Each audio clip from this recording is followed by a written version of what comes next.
Monica on Friends showed how miserable a cold can be. Most adults get 2 to 3 colds a year. The symptoms may last anywhere from 2 days to 2 weeks. Common colds are blamed for about 25 million sick days a year and also empty beds. In our morning rounds, Dr. Tara Narula shows us the challenges of finding a cure. Tara, good morning. Good morning. The symptoms of what we now call the common cold have been documented for thousands of years. But even with advances in medicine, creating a vaccine or cure is more complicated than you think. A runny nose, sneezing, coughing, headache, and sore throat typically lead to a self-diagnosis of the common cold. And while the symptoms are annoyingly clear, the prevention and cures are not so obvious.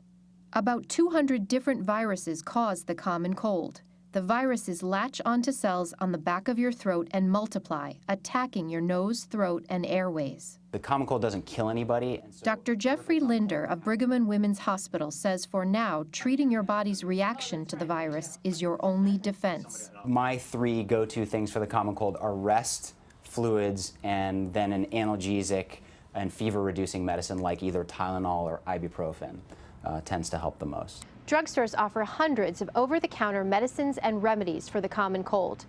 They come in the form of tablets, liquids, or syrups.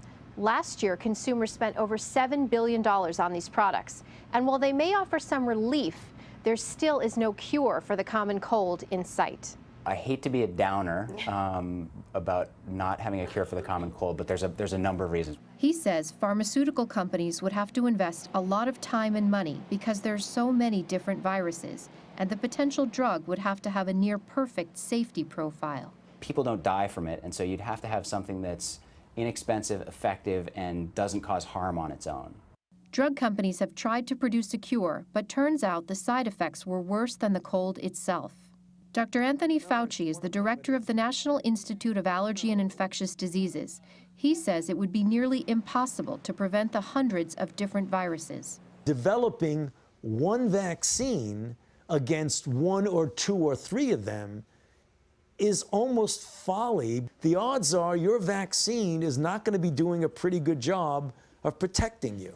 For most of us, a cold is often more annoying than dangerous, but the elderly, children, and those with weak immune systems or chronic lung disease can suffer serious consequences, even death from the cold.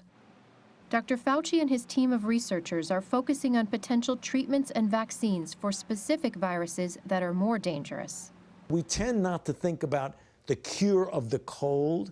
We think about taking individual viruses and determining whether it's feasible or possible to be able to develop a cure.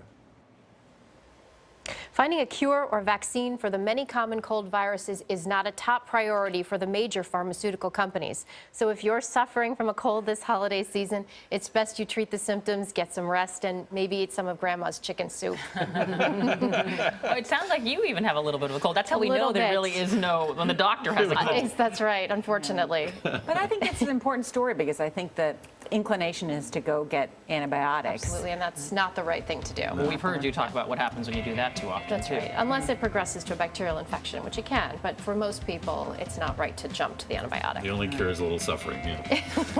And rest. Yes, And rest. a humidifier works wonders too. Well, we hope that you feel better, Dr. Thank Turner. you. Thank you so much.